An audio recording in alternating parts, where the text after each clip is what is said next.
joining us today for Zions Bank Community Speaker Series. My name is Scott Anderson, and I'm President and CEO of Zions Bank. And as I said, I'm so glad to have you with us today. In today's series, we have the honor of hearing directly from business owners and entrepreneurs and nonprofit leaders who are leading and growing across our footprint. They will share their stories and their history of how they got started and what has kept them in business and what the future of their business looks like. Today, we're happy to feature the following business people and their organizations. Nari Trotter, president and owner of Park City Title Company in Park City, Utah. They were organized and started business in 1990. And I love the phrase that they use. We operate like family, and we are dedicated to yours. That's a great comment of customer service. And next we have Kyle Nearing, founder and CEO of Teton Brands, headquartered in Meridian, Utah. And they make the best potato chips in the country. If you go on social media and peg them, you'll see comments like, great flavor, fabulous texture. They are seriously the best chip ever. They are amazing to eat. Thank you, Kyle, for being with us.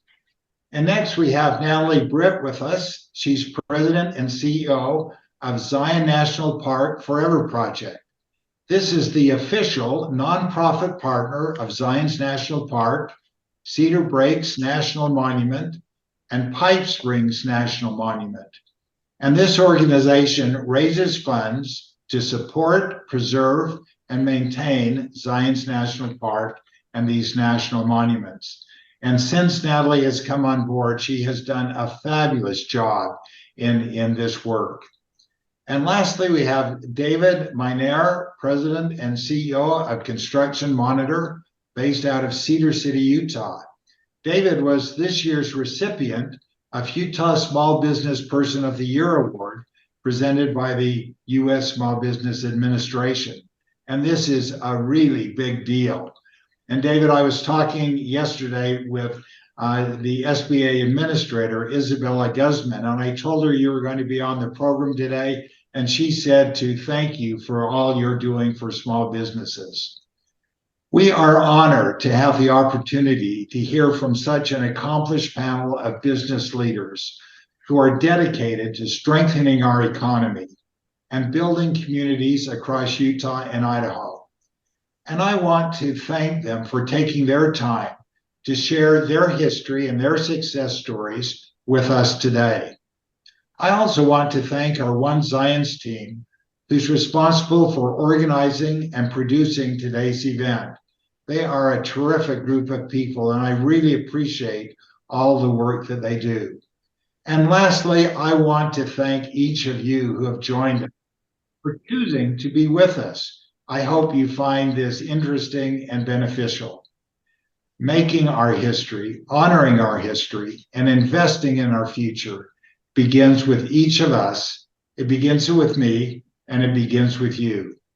I'd now like to turn the time over to Sulaing Panoke, Zions Bank's Senior Vice President of Diversity, Equity, and Inclusion, who will further introduce our guest and facilitate today's conversation.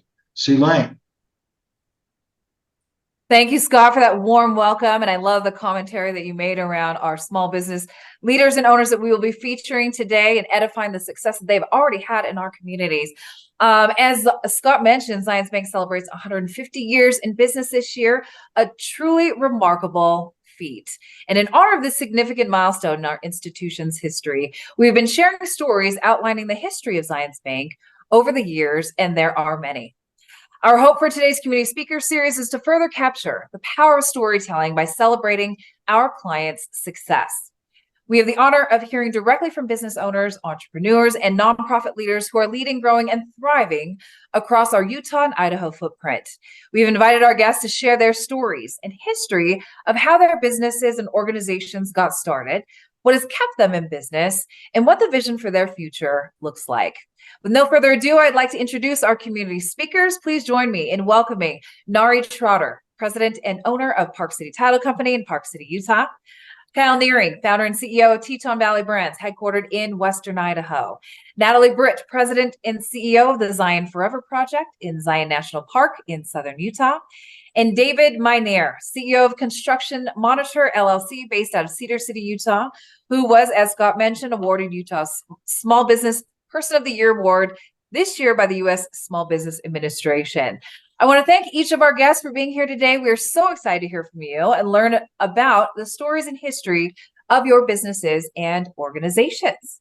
So let's just dive right in. Start with Nari Trotter, with Park City Title Company. You have been in the title industry for 40 years and lots of lessons there learned, I'm sure. You graduated from BYU with a degree in journalism and English, and you got your first job in the industry in 1983, working for Summit County Title Company, and are now president and owner of Park City Title Company. So tell us your story going from employee to owner, and share with us the history of your company and where you are now.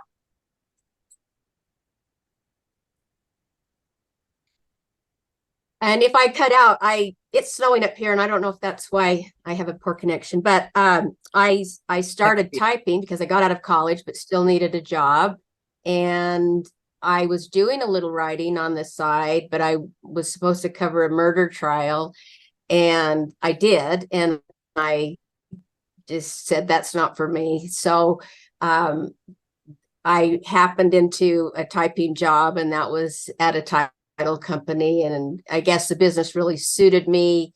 I could use communication skills in that field, and I've really enjoyed what I do. There's for a variety of reasons, whether it's research or completing closings, dealing with, Park City's been a really kind of the best market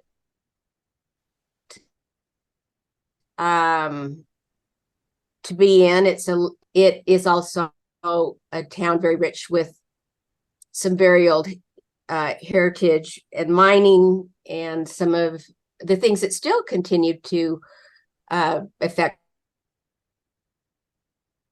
the town as well. They should, but we used to drive to the courthouse every day, which is a half hour away, and we would get out big binders, and we would lay over them and research and write things down. And in those number of years, of course, everything's online, and we sit at our desks, and it's very safe and it's very warm. But a lot has changed, even though probably a real estate transaction, many parts are the same as they've always been. How we get them done is what has changed, probably 100%. And on that note, Nari, going from paper, right, to digital, recognizing the role technology plays in every small business, you manage a team of 3, including yourself, and the volume of the business that the 3 of you are able to manage is pretty remarkable. Can you share any strategies or best practices that you have implemented that have set you up for success in business management? Well, when you first start out, you don't know what you're doing, and you just operate. Now, this many years later, the dumb luck is you just keep showing up and you keep working hard. And I probably work harder now than I did in the beginning, and I worked hard then. But I think it's just the consistency of endeavoring to complete a task that remains the same. Pick up little tidbits along the line, like a friend of mine taught me the sundown rule, which is, doesn't matter who called, who did what, you get back to them by the end of the day. Just little things like that you do pick up, and I think that are valued lessons that you gain with experience and with failure and with success. I've said always, everybody should have their own small business, because it is a baptism of all things. You learn everything in life in a small business, and you suffer and you have great joys. But it's a very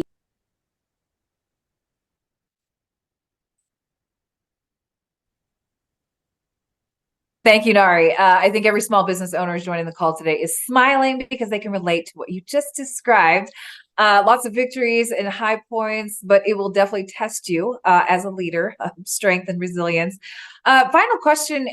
We just admire your passion so much for the work that you do. Can you share what is most rewarding about the work? I think we actually get to do some really nice things and deal with very nice people. And sometimes people will call it. I remember a guy called back, well, you helped me 18 years ago. And that's really personally very satisfying because we all have to work. We all have to make a living, and those are givens, and we spend more time at our jobs most of the time than in any other aspect of our lives. But it is nice to feel valued and to add value to people.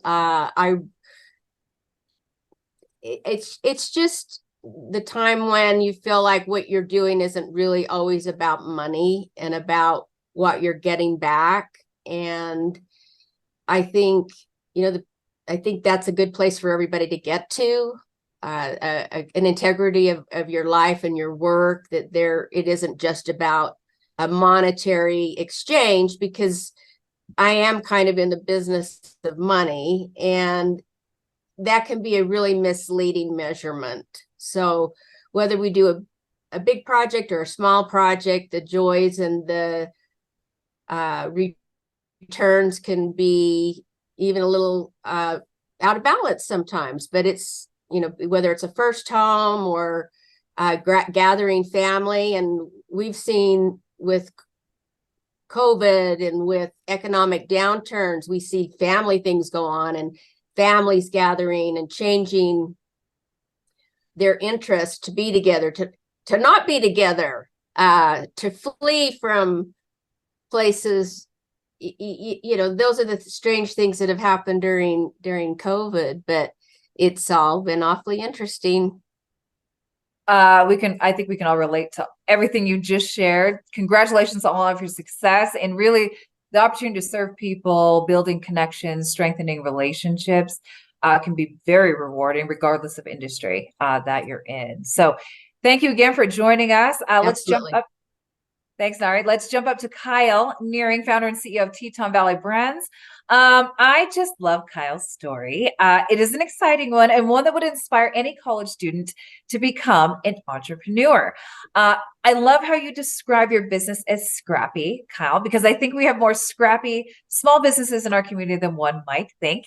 Teton Valley Brands is celebrating 6 years in business, opening their doors in 2017, and has made great strides and has undergone tremendous growth in such a short period of time.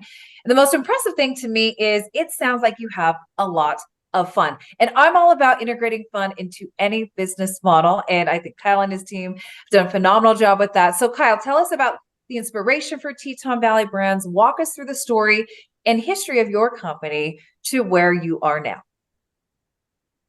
Yeah, absolutely. I couldn't agree more.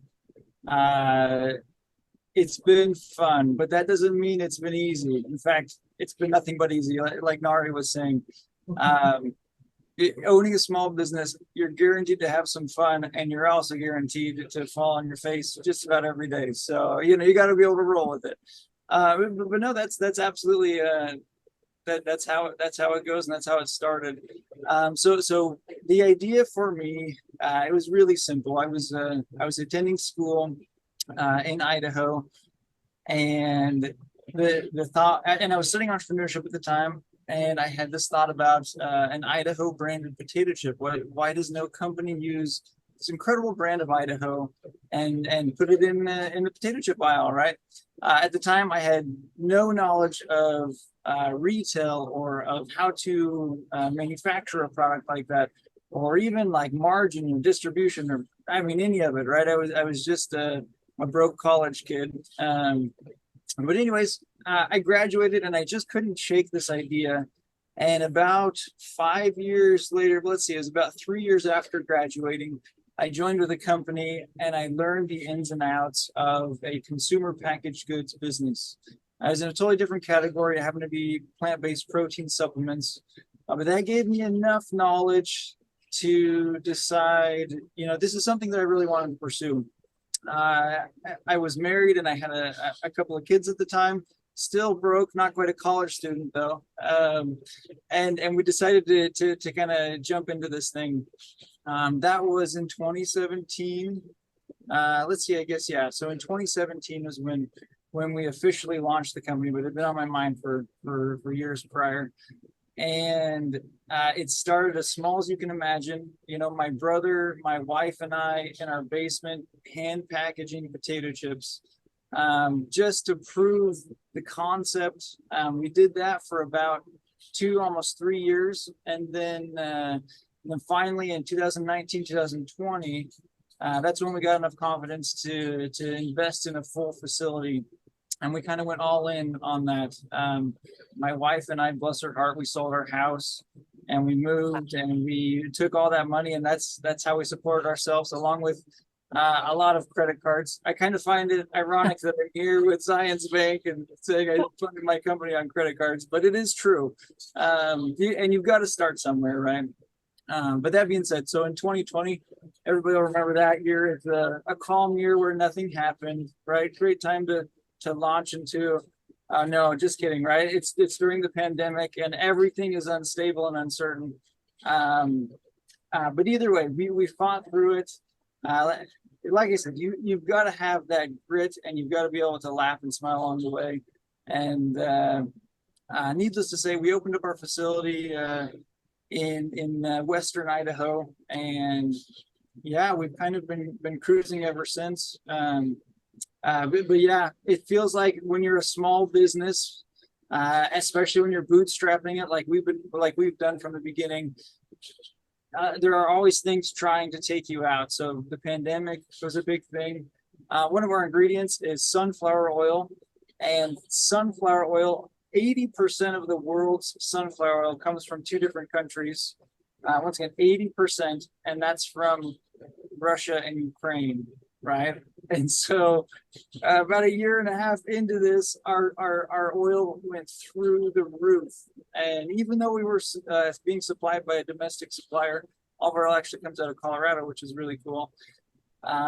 It didn't cause our prices to stay low. So we fought through that. And it always seems like something is there to trip you up.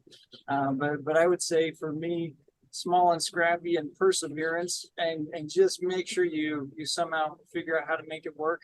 And so far it's worked out really well for us. So that's probably one of my biggest pieces of advice for anybody who's trying to bootstrap a company, is just keep going. I think Nari said it as well. Just keep the doors open and you'll figure out a way to get through it. And there's a lot of people that want to support you and help you along the way. So yep, that's a little bit about me. Wow, Kyle, what an inspiring story. We congratulate you on sticking to it and sticking through it. What an amazing faith that you've had in yourself. Sounds like you've had a strong support system with your family, your wife, and everyone else around you to keep going. And those unexpected things, who knew the impact on a small business based in Idaho, the global conflict that would have on your business. So congratulations on all the success. The main question, all of us are asking ourselves, though, is did you bring any samples for us to taste test these amazing, perfect potato chips as Scott has described them on social media? If you'd like, I could eat some in front of you and describe what I'm feeling. That might be really painful, really painful. But for those of us who don't live near one of your locations, can we order these online to stock our vending machines in our offices? Talk to us about that. Yeah, so we do have a little bit of distribution down in Utah. Most of it's here up in Idaho. But absolutely, you can jump online and yeah, you can order a case at a time. Although it's not the cheapest because it's expensive to ship a massive box full of air and potato chips. So, so these are the higher end potato chips. Oh, the Rolls Royce of potato chips. They really are.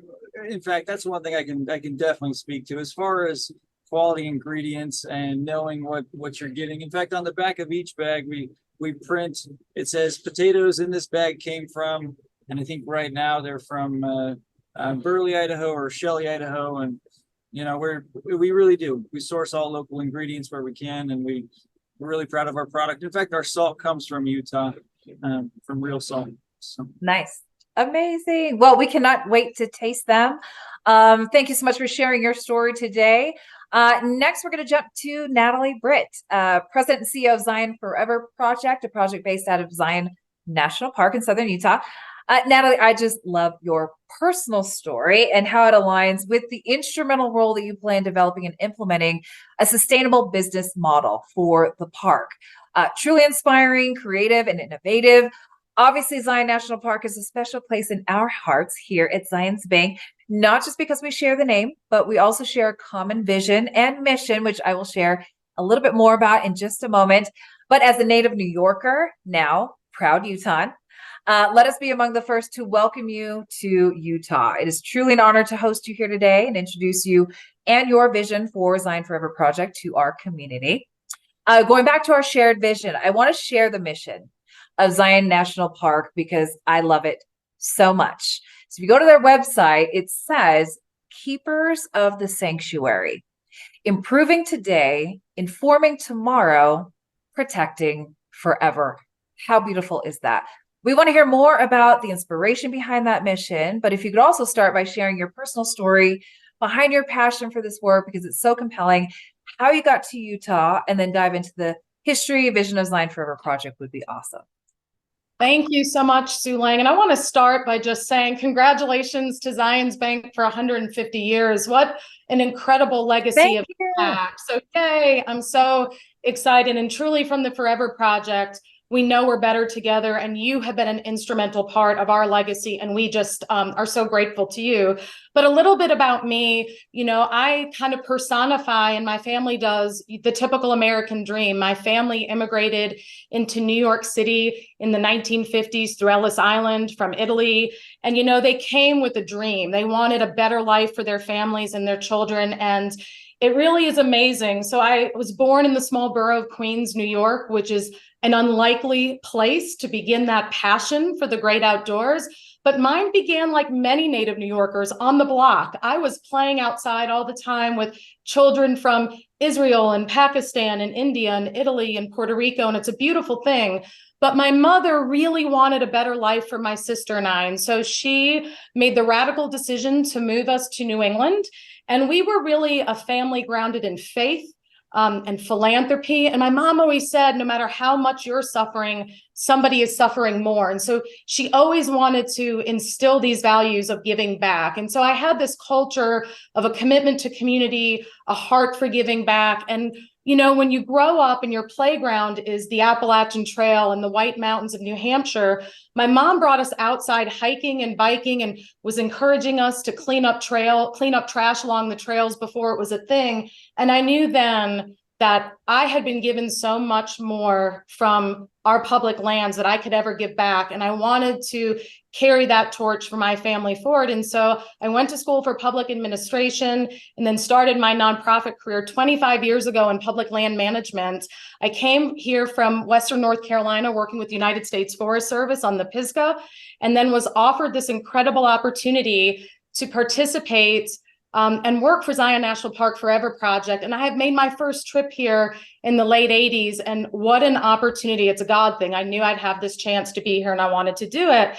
And the beautiful thing about the Zion Forever Project is our humble beginnings. We were founded in the late 20s, and we honor the generations of Utahns that have protected these places that we all get to enjoy today. And it began in the gateway communities of Springdale and Rockville, where citizens of these great gateway spaces would line up along SR9, and they would sell postcards to tour buses operated by Union Pacific to orient people to the park, because there really was no wayfinding or interpretive signage in the park at that time.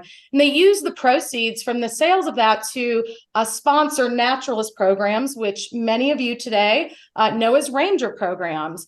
And really, we evolved from there. We, in the 60s, officially incorporated. We started to get into park publications and park store operations.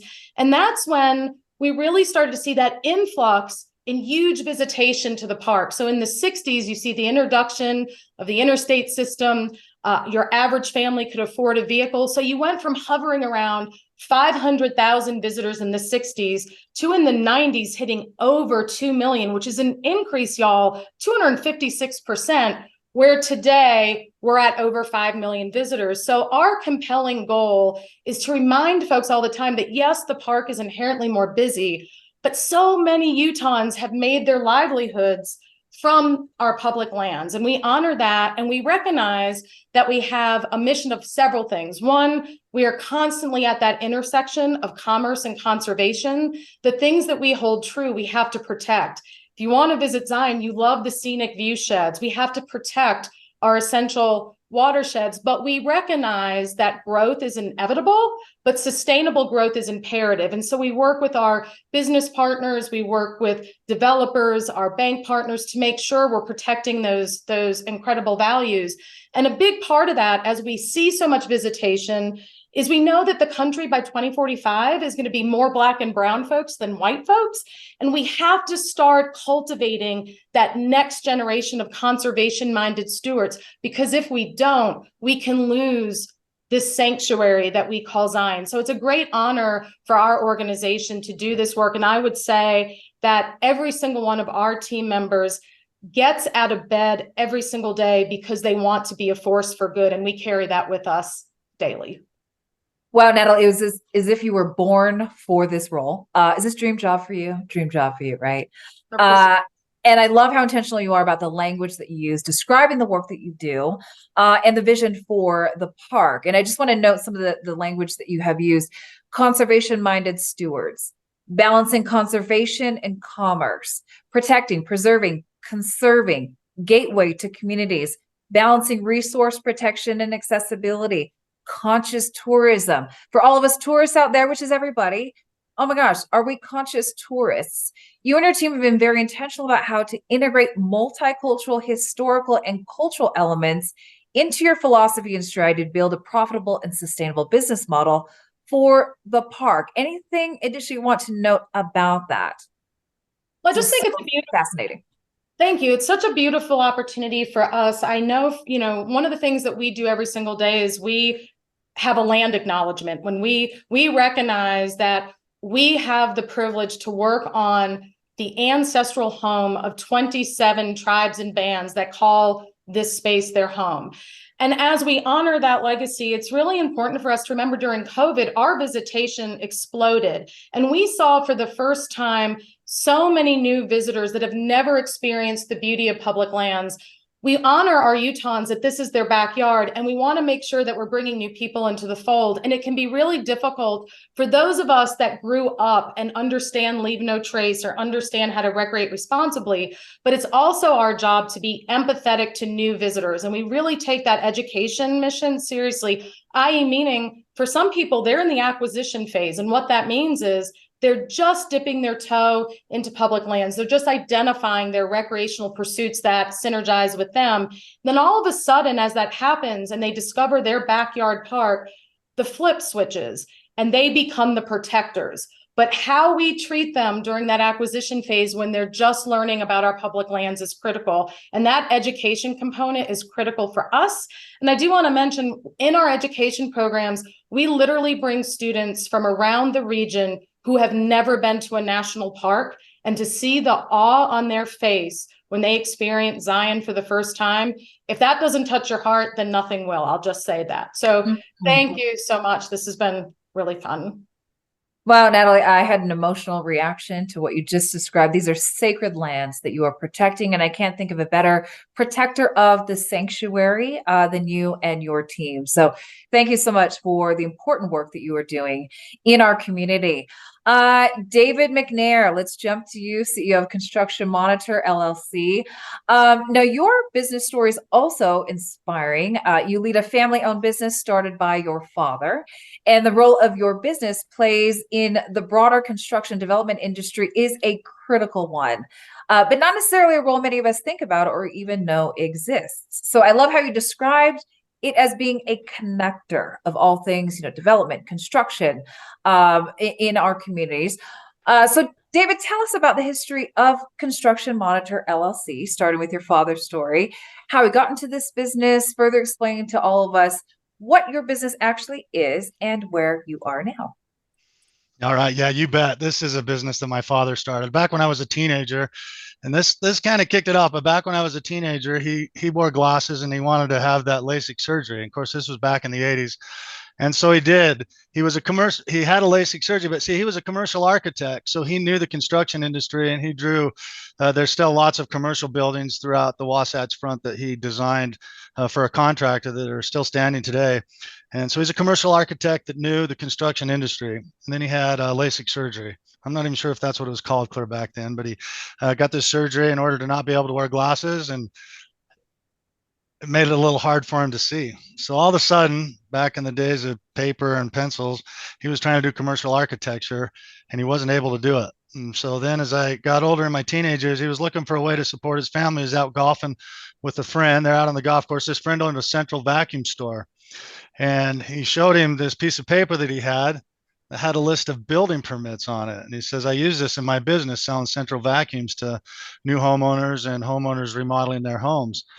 And so that was the beginning right there. My dad kind of caught the vision of that because he'd been in working with cities to get building permits for these commercial buildings that he was designing. And he knew that. And that was the beginning of the Construction Monitor. And so he started there, and that was just a few months before I graduated from high school. And then I came on to help him. And so he would go around the Wasatch Front and visit all the different cities and gather the building permit information so he could find out what construction was going on, both commercial and residential. And he put that into a little publication that matched the one that he'd seen, but he used a little bit of technology. He'd kind of dabbled in computers. And when I came up after I graduated from high school, I was able to help him and advance on that a little bit using a DBase 3 program that fit on just a little floppy disk, which we don't even have floppy disks anymore, but the whole program was right on there. And so we'd start databasing and cataloging these building permits, and it allowed us to connect construction industry suppliers, contractors with homeowners, developers, contractors, and bring them together. Because when you build a house, you look around, if you're in your house or wherever you're at, you look around and see all the things that go into there: carpet, cement, lumber, landscaping, furniture, just a whole bevy of things that need to be taken care of. And so this kind of brings contractors that will competitively bid, subs, construction industry suppliers that will competitively bid on all these different things that go into the house, products and services that go into houses, commercial projects. And you got to have a building permit for everything, right? And so that's kind of what, and it was his dream and his vision. And so he started that, and it was a little hard for him to get going. And I left on an LDS mission and came back 2 years later and continued in that with him. But I remember him telling me there was a point, and this was going to be a subscription-based business. Before that was like everybody does that now, right? But back then it was a little more rare. But he got his first check kind of from a customer. He'd sold a subscription where they could monitor that building permit activity. And he had to decide right then, if he cashed that, he was committed to everything he was doing for 12 months. It was a 1-year subscription. And or he could give it back and find something else to do. Well, luckily for me, for his family, for everybody, he did cash that check, and that kicked off a long journey to a successful business. After returning home, I came back and opened up the southwestern Utah area. He had a brother and a sister in Montana and California that would open up areas, and they started gathering this public information where they were at, and it kind of grew. I opened up southern Utah. And when I got back and was attending university at Southern Utah University, and it kind of grew from there. And then in 1998, he made me a partner. I was doing all the technology then. And really for the first 20 years until into 2008 and a few years after that, when we hired a specific developer, I was a heads down programmer in the business. So a lot of experience programming, and I helped build the foundation of some of the technology. And this business continued to grow. We'd expand into the West and then down into Texas, and now we cover all the states, all 50 states, and most of the metropolitan areas. So I figure we cover the building permits, about 90% of the single family home building permits that are issued across the country. In 2014, my father decided that he wanted to take a step back, and so I bought the business from him. And since then, I've done everything I can to grow it, and we've been doing great. The business is going well. We cover all across it. We kind of started the expansion, but we've completed it now, where we do cover over 3,000 jurisdictions, which is most of the populated areas. And we or continue to expand upon that so that we can one day get all the information. We have a small contract with the Census Bureau where we help provide some of the, that's another thing, is into the, as we went along after about 2012, you started seeing the whole big data thing, and we found another niche along with the targeted sales leads. We found that we were a very important and valuable piece, a small piece of the big data puzzle. And the work that we do for the U.S. Census Bureau is an example of that, where we're able to get them timely and accurate information on housing numbers and the construction that's going on, because really the construction industry is a wonderful indicator of the larger economy as a whole. So much rises and falls on new home builds and the different construction activity.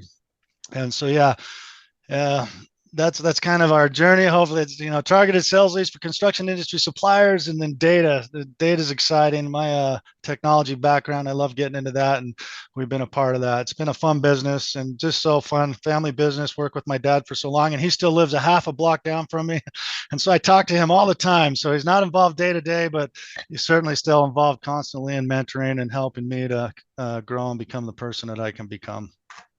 Wow, what an inspiring story. And David, I just love hearing about businesses that improve the way other businesses do business. Yeah. And that's exactly what Construction Monitor does. So now I know you also have some exciting news that we are fortunate enough to hear live today in our community speaker series. Last time we talked, you were in the process of considering selling your business. So this is very exciting. Would you be willing to share with us some of the factors that weighed into your decision making around this? There are a lot of things to consider. Is it the right time, the right buyer, the right price? And for a family-owned business, I know it can be very difficult to let go, right? Because the business becomes Exactly right. a part of your family. How important was it to you, the future of the company, after selling to you and your family? I mean, a lot of things to consider. So share us all of the things. Yeah, you bet. So, I mean, those of you that have had businesses for a long time, and how much of your identity that business becomes, even your email, your domain, there's some personal emails. I mean, just so much that goes into it. It really becomes a big part of your identity. But yeah, after the whole small business person of the year thing and stuff in June, I actually had a company approach me. Now, this is after I get calls from companies all the time, investment banks, hedge funds, just all these companies that's what they do. They buy businesses. All of them have their different reasons. Some of them want to help them grow. Some of them want to sell them off. And we had an offer before I bought the business from my dad. We had an offer back in 2011. Then I've had one offer since, in a company that's a big part of the industry that kind of looked at it for 30 days and then they changed their mind and backed away from it. But come along June, this company, who appeared to me to be the perfect company, made me a very good offer. And that kicked off a very comprehensive due diligence process. And yeah, so not only all the legal, tax, everything due diligence, and they got 5 different categories, and each of those 5 categories has over 100 things, and comprehensive. Been working on it, and then you're wondering if it will really happen. But on top of that, yeah, it's taking this family business away from my family. My son works for me, and the plan, he's still young, but the plan in 10 to 15 years was he would take that over.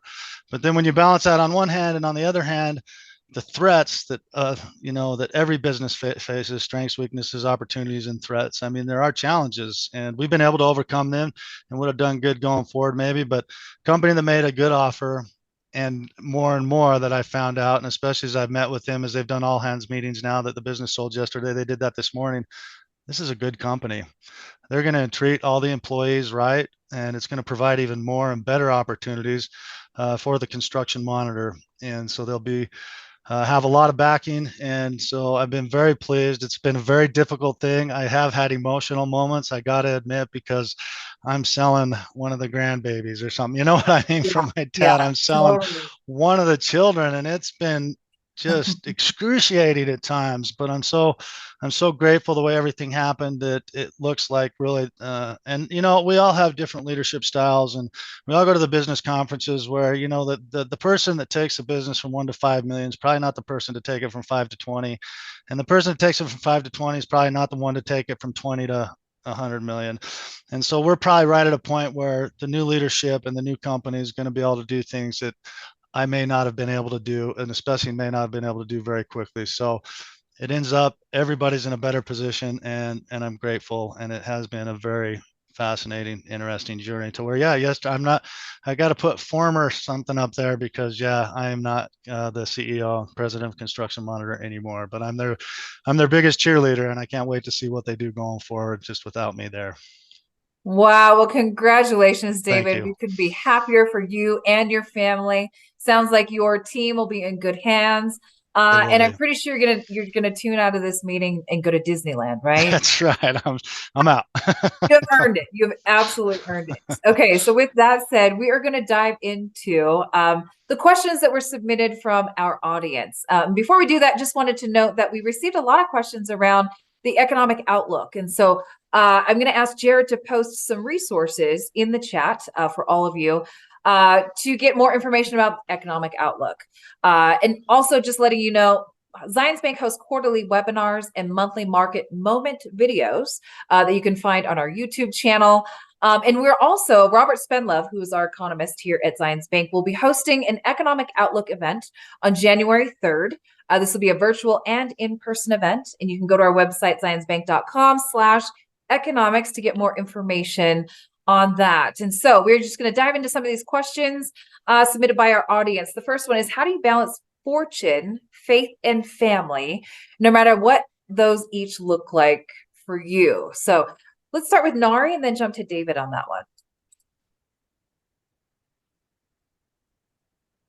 one. Well, it's very humbling having your own business. And I guess if you continue to believe that what does and doesn't happen is all incumbent on your amazingness, that's fine. But that really didn't work for me. And there have been some very difficult times. There have been some very exciting times. And it's kind of like raising children. There's a minute when you think, I've done a great job now, haven't I? And then there's another minute when you think, wait, I think this child did a great job on their own. And so I think I have to defer to higher powers, to many of the things that have gone on in a business. I'm not necessarily a rainmaker, but I probably have a lot of crazy ideas and eccentricities, but on the other hand, I just want to put my head down and go to work. And so somehow there's got to be a balance for why the phone keeps ringing or the email keeps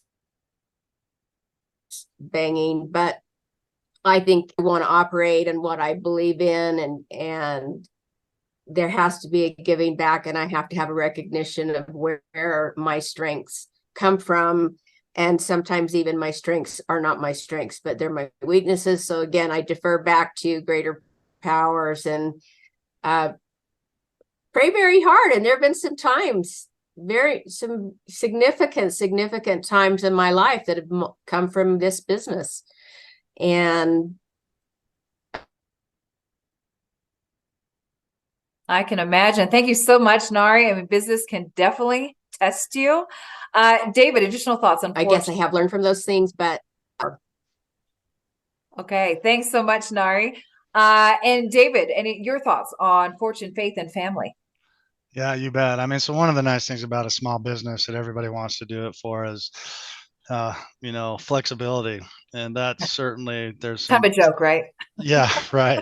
And, but you do get some of that. But the thing is, I mean, my kids will joke now when, when we're on vacation somewhere and they're trying to go to sleep in the hotel with either somewhere between, 4 of us to all 7 of us packed in there, and now spouses and grandkids, they fall asleep to the clickety clack of my keyboard. Right. I mean, so that's part of the thing. I'm there late, and that's how you make up. If you're going to have flexibility in the day, you're making up for it late at night, even on vacation and things. And, but it matters. I think my kids will tell you, I never miss their concerts. I never miss their games. I was able to go to all that. And if you have a business conference, I won't be there if it's during one of the seasons, or the season ending championship games or whatever. I won't be able to make it. So there's a lot of trade-offs. I probably missed a few things, but I felt like it's gone well. And talking a little bit about the, what's the word, fortune, faith, and family. I mean, as far as faith goes, I do serve when asked in my church. And there's been 2 times where I've had callings that have stretched me to the limit. And I didn't know how I was going to do it all. But now looking back, one of those callings I have right now, I still have, and one I had back in 2006 to 2011, and it's like I mean, dare I just say, listen, it's a miracle. But when you're a little bit selfless about things, it's amazing. It's amazing how you seem to have more time for everything. You serve others, and that service somehow, I mean, you're just more efficient with your time or something. A little more.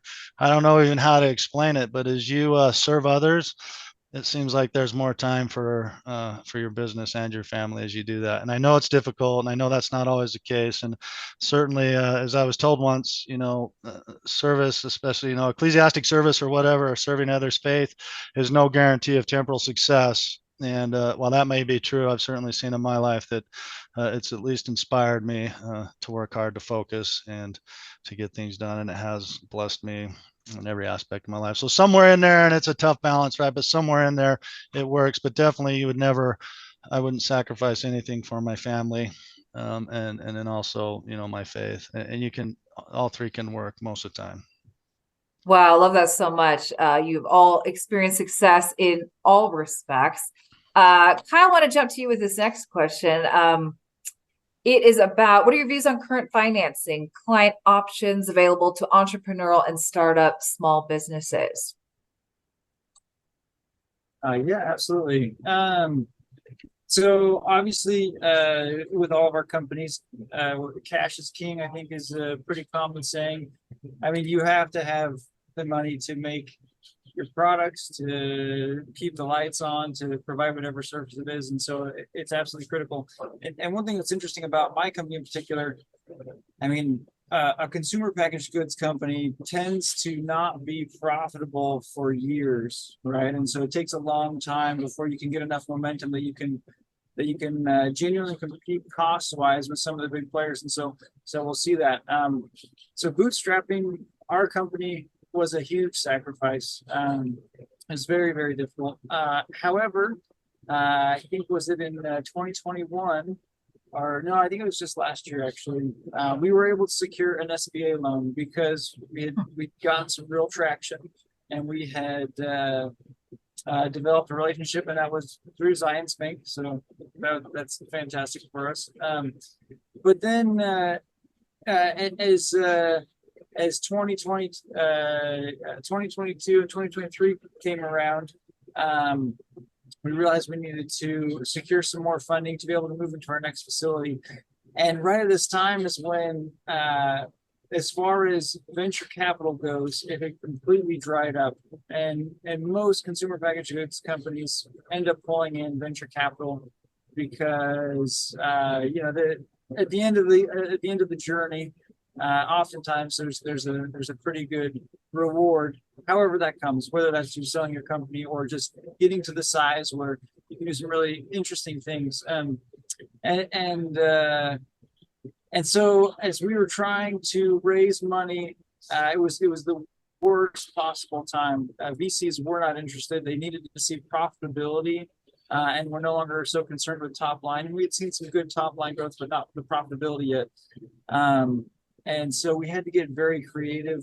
We brought on some interesting consultants.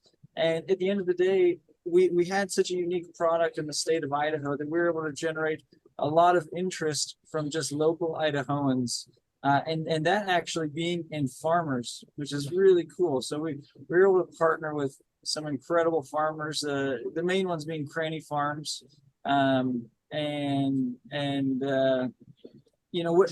There couldn't be a better scenario for us. Whereas we could have had some venture capitalists who just want to see growth and, are kind of cracking the whip, versus a partner who has a core supply for us that's critical. And so there's some real synergy there. But yes, raising money is always difficult. And fortunately we were able to work through that. But I guess what I would say is just be creative, and you don't have to always go through the traditional avenues. SBAs are fantastic options, and yeah, just keep your shoulder to the wheel and pushing along. So Well, congratulations on a successful, creative, and innovative capital raise strategy. It has clearly worked in your favor. In the interest of time, we've got one final question. It's actually a diversity question. And here it is. At what point does inclusion become discriminatory? If race, gender, nationality, etc., shouldn't matter, why are we counting it? This is such a fascinating question. I just wanted to start responding by saying that race, gender, nationality has always mattered, still matters, and in fact matters greatly when it comes to all things related to economics. If we take a moment to reflect upon our nation's history, we will learn that throughout history, race, gender, nationality, ability, social, cultural, economic, and military status, and so many other personal characteristics have played a significant role in shaping the perspective and experiences of specific demographics of individuals here in America. Bringing this back to banking and small businesses, there was a time when women weren't allowed to open their own bank accounts in this country without a man's signature. Fortunately, when Zions Bank opened its doors in 1873, we were one of the only banks at the time to allow women to open their own bank accounts without a man's signature. And it would be nearly a century later that federal legislation would be passed requiring all banks to do the same. So there was a time when women and people of color were not allowed to vote, to own property, to attend institutions of higher education. And there were countless barriers that kept them from starting their own businesses, let alone obtaining the capital they needed to succeed. Now, these experiences were influenced by public policies that created different opportunities for individuals primarily based on race and gender. So when it comes to equality, opportunity, and access, our goal here at Zions Bank is to eliminate barriers to success, whatever barrier it may be. And our goal is to open doors of opportunity and to create a culture within our community where all members of our society can grow, prosper, and thrive. Now, Natalie, as an expert and leader in social justice, in particular environmental justice, anything else you'd like to add in response to this particular question? Well, what you just said was absolutely beautiful. So thank you for that. I think it's really important for us to remember that if we reflect on the past, we can create that brighter future. And I think one of the things that we need to do as humans is remember we've all at some point in our life been excluded, or our children have. And if we can reflect on how that actually feels, I think it puts us in a space of empathy. And to your point, Sulaim, that I think is really important, if you look at history, there are certain institutions that were created to exclude certain groups of people. And I think if we put that, I can kind of relate that to the public lands place. Still today, our national parks, if you look at the 419 plus units, only 20% of our visitors are people of color. And a lot of people say why. And, you know, if you look at Yellowstone as an example, in the 1890s, there was more Black representation in Yellowstone National Park than there is today because of the Buffalo Soldiers. The first rangers and protectors of our public lands were Black folks, right? But then to your point, you see this evolution as we go through the civil rights era, and then you look at the Jim Crow era where segregation occurred. You know, I have a lot of Black friends, and I have asked them, why don't you come to the park or visit the public lands or go into your backyard park? And when you really think about it, what they say to me is, my grandmother told me not to go into the woods because it's where really bad things happen. And that goes back to that Jim Crow era where in the South, you saw things like horrors of lynching. And if we can take a moment sometimes to really reflect on that wasn't that long ago, I think we can have more empathy for where people are and to meet them. And we talk about ROI a lot, and I believe fully there's a return on inclusion because the diversity of thoughts that we can bring to the table by not all looking and feeling the same allows our business models to grow. And I would say this from our perspective, we're not in the business of twisting arms. We're truly in the business of twisting hearts. And when we get comfortable with having uncomfortable conversations, we can grow in prolific ways. And so really love what you just said and think anytime we invite more voices to the table, it only benefits all of us. So that's a great question. Wow, beautifully stated. And again, going back to why it is so important to know our history. With that said, I'm looking at the clock. I'd like to invite Scott Anderson back to join us to offer any final closing remarks he'd like to contribute to today's conversation. I think we have all been fed here as members of the audience, and I'm really looking forward to learning more about how we can support all of you in the future. Scott? Well, thank you. I want to thank everyone, especially Nari and Kyle and David and Natalie, for their comments today. They've been fascinating, they've been inspiring, and we appreciate the success that you've had and the difference that makes in our community. For the last 150 years, Zions has been providing families and businesses banking services that will hopefully help them grow and expand and thrive.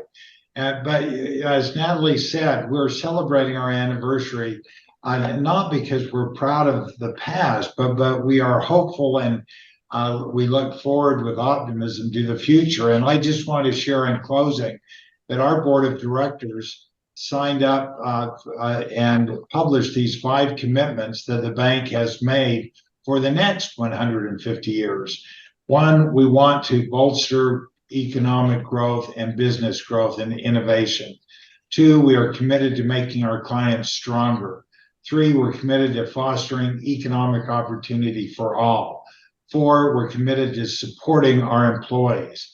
5, we're committed to building our communities. And I hope that as we do this, we can help companies like those that you've heard today grow and prosper, and that we can help everyone grow and prosper. So thank you for your business. Kyle and Nari and David and Natalie, thank you for being with us. And Sue Lang, thank you so much. Thank you so much, Scott, for those beautiful and inspiring closing remarks. I want to thank our amazing panelists today and all the business owners and nonprofit leaders who have made history and continue to make history in the communities that we serve. And I want to thank our audience for taking the time to join Zions Bank's Community Speaker Series today. One voice, one story, one conversation can make the difference. Honoring our history and investing in our future begins with us. It begins with me. It begins with Scott, Nari, Kyle, Natalie, David, and it begins with you. And on behalf of our One Zions team and all of our guest speakers featured here today, we wish you all a fantastic rest of your day and fun and festive holiday season.